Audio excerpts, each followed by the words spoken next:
No período chuvoso, várias partes do Brasil sofrem com os deslizamentos de terra. 8 das 9 regiões de Belo Horizonte têm alto risco de deslizamentos por conta das fortes chuvas que atingiram a capital mineira neste fim de semana. Para minimizar os riscos, alguns cuidados na hora de construir podem ajudar a evitar danos materiais e à vida. Sobre esse assunto, nós vamos falar ao vivo com a Rosana de Lucas Brandão, que é engenheira civil e gestora do Departamento Técnico do CREA em Goiás. Bom dia, Rosana, seja muito bem-vinda. Bom dia, muito obrigada pelo convite, Wilker e Marina. A gente que agradece, viu, a sua participação, agradece a você por ter aceitado esse convite. E eu queria que você começasse explicando para a gente, explicando para aquela pessoa que está pensando em construir, como que a gente deve escolher um terreno para fazer ali a nossa residência, para começar uma obra. Isso tudo tem que ser bem pensado antes do início já dessa construção, né? Tem sim, tem que ser pensado. Logicamente que a questão financeira, ela é um valor, é uma questão que interfere muito nessa escolha, né? Mas a questão da posição do solo, da infraestrutura do local, das características também do solo, né? Aí nesse caso seria melhor você consultar um engenheiro para poder fazer uma análise prévia da característica desse solo, porque dependendo do solo, os custos com a fundação ela pode ser muito expressiva, então é algo que a gente deve tomar bastante cuidado. Mas a infraestrutura também ela não pode ficar esquecida, porque muitas pessoas dependem de transporte público, água, luz, internet. Também a inclinação do terreno é muito importante, porque terrenos que têm uma deformação, uma inclinação muito expressiva, aumenta muito o custo da construção, porque provavelmente você vai ter que fazer ou aterro ou fazer escavações, que geralmente são procedimentos, manobras perigosas, que podem causar riscos e também onerosas. Certo. Rosana, bom dia para você, muito obrigada por estar aqui com a gente. Eu queria que você explicasse o que acontece com o solo quando acontecem muitas chuvas, né? Como a gente está tendo agora, por exemplo. Esse solo, ele sofre muito, ele é muito modificado ali na sua estrutura quando essas chuvas são muito fortes? Altera bastante, porque altera as pressões internas do solo. Com isso, aumenta o nível de instabilidade e também a probabilidade de um deslizamento de terra. Então, é onde se nota com muita frequência, nesse período que sempre nós passamos, né, no Brasil, no período de dezembro até fevereiro, quando a gente tem um índice pluviométrico muito expressivo, muito deslocamentos de solo. E geralmente esses deslocamentos eles são bastante perigosos, eles vitimam muitas pessoas e comprometem também o patrimônio, né? Considerando que as residências podem ser abaladas quando não totalmente soterradas. Então, realmente, o período chuvoso, ele altera as pressões internas do terreno e as condições de estabilidade dele. Rosana, quando a gente fala sobre o período chuvoso, a gente quer dizer o seguinte, tem mais a ver com a intensidade das chuvas, porque a gente percebe que esses deslizamentos eles acontecem quando muitas vezes não está chovendo tão forte, mas está chovendo durante um longo período, é isso mesmo? Ou a chuva que cai de uma maneira mais fraca, ela não impacta tanto? Exatamente. Quando você tem longos períodos de chuva, né, e períodos de chuva constante, com índice pluviométrico constante, geralmente esses índices, eles alteram, o solo absorve mais água do que às vezes uma pancada de chuva ou então chuva de menor intensidade. Então é onde começa a se ter um comprometimento muito maior nesse caso. E muitas vezes o próprio deslizamento do solo pode acontecer igual está mostrando aqui na imagem, num dia que praticamente está ensolarado, sem chuva, mas é porque o solo ele já encharcou e as condições de estabilidade dele já foram comprometidas. Certo, Rosana, a gente vê até em algumas imagens aí que nós estamos passando, que muitas vezes esse deslizamento, né, esse problema no solo, ele acontece em volta, né, da construção, ou seja, a pessoa de repente fez essa análise de solo, achou ali que estava um local seguro, mas isso deve ser observado em todo um perímetro também, é isso que acontece? É isso que deve ser feito para as construções mais seguras? Olha, toda vez que se vai iniciar uma execução de uma edificação, e olha que não precisa ser edificações de grande porte, não. Nós devemos tomar todos os cuidados, e os profissionais sabem disso, para não interferir nos imóveis que a gente chama nos limítrofes, os que ficam ali nas proximidades da construção.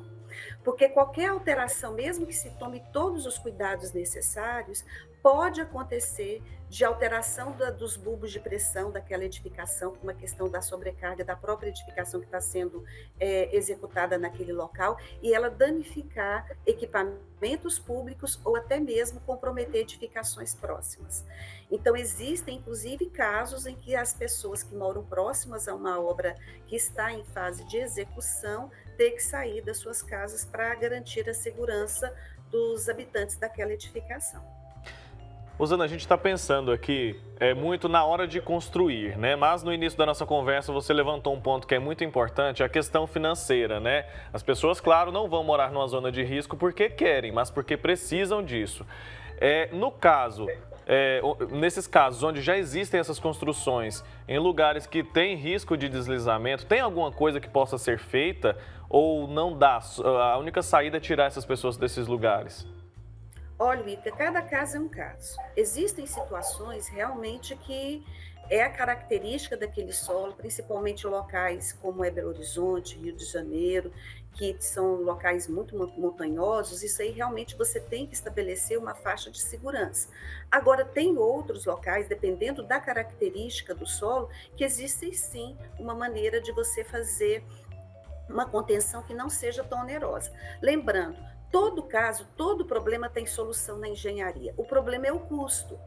Então, muitas vezes, dependendo da intervenção, é muito menos oneroso você retirar aquelas pessoas daquele local, dar uma edificação para ela de uma maneira mais digna, em um local mais seguro, do que às vezes fazer uma intervenção para evitar que esse acidente ocorra. Agora, em alguns outros casos, não.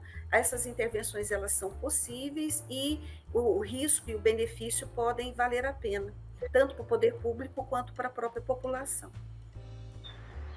Rosana, agora as pessoas que estão aí nesses locais, né, que são bastante atingidos pelas chuvas e conseguem perceber ali alguns sinais nas construções, né, a casa já está ali construída, quais são esses sinais que a pessoa deve ter ligado o sinal de alerta? E tem como ela fazer uma previsão, de pelo menos, né, fazer uma prevenção maior a um acidente que pode ser mais grave?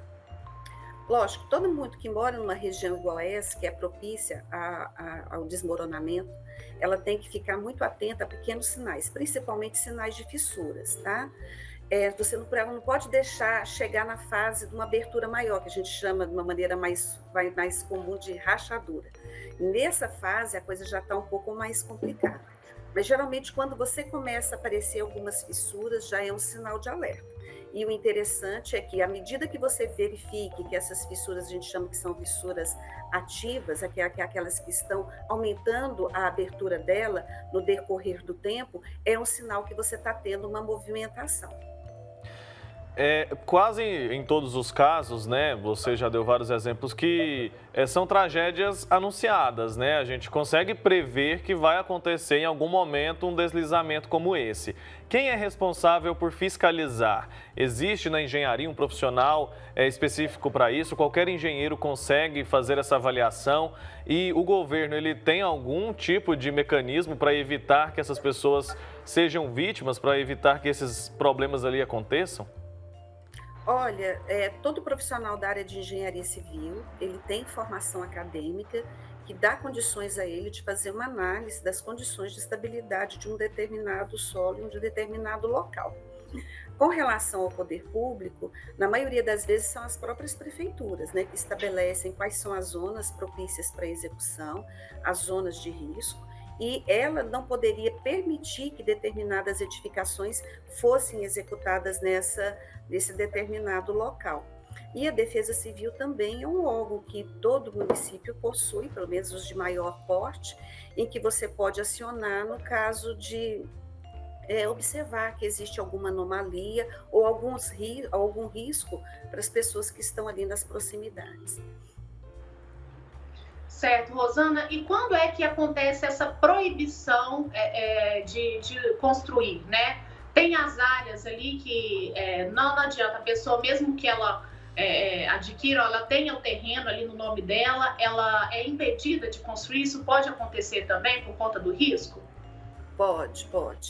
E muitas vezes as prefeituras, o Estado, ele pode literalmente retirar essa pessoa, né? Logicamente fazer as devidas indenizações e impedir que sejam feitas edificações em uma zona que é considerada de risco. Só que, logicamente, gente, o custo ele é muito alto, o desgaste social ele também é muito alto. Então, é onde muito dos prefeitos, dos governantes, eles têm um certo receio político de estar fazendo isso.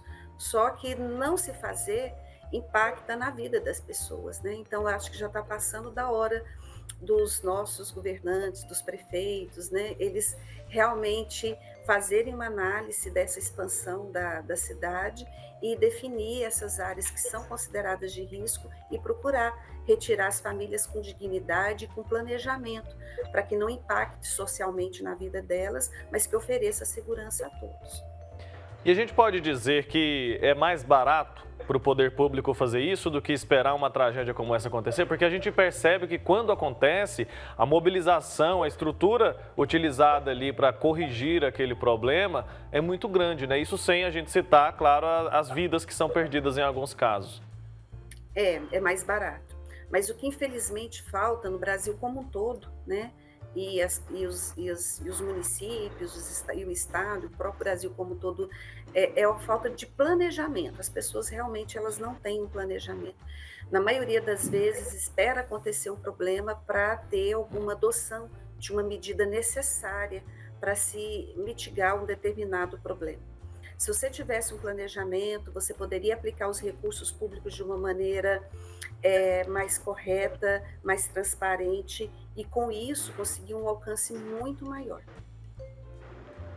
Certo, Rosane, como que acontece a definição aí ou a liberação do tipo de construção que pode ser feita ou não? Por exemplo, a pessoa tem um terreno, ela quer construir ali uma casa simples, né? Terra ali, somente com um piso. Não, ela quer construir um sobrado, então um predinho um pouco maior.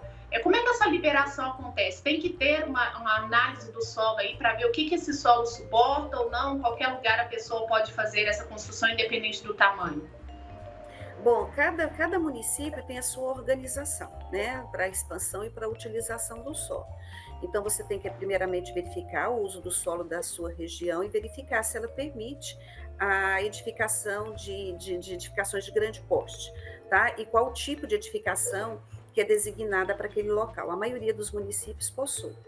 E depois feito isso, geralmente um profissional da engenharia, ele vai no local, faz um processo de sondagem, que sondagem é uma análise do solo, e com essas características do solo, ele pode passar para aquele usuário qual que seria a melhor solução em termos de engenharia para aquela edificação que ele deseja construir.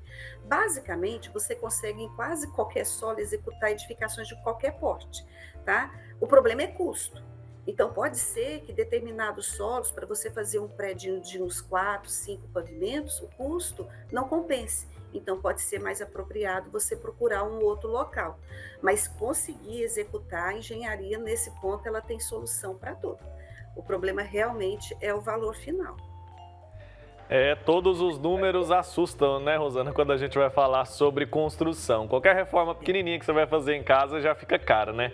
Olha, quero agradecer muito o seu tempo aqui com a gente, agradecer a sua disponibilidade. Até uma próxima oportunidade, tá bom? Eu que agradeço, tá? O programa aqui em casa. Muito obrigada, Wilker. Muito obrigada, Marina. E um bom dia a todos os telespectadores. Bom dia, abraço para você. Tchau, tchau. Bom dia, tchau, tchau.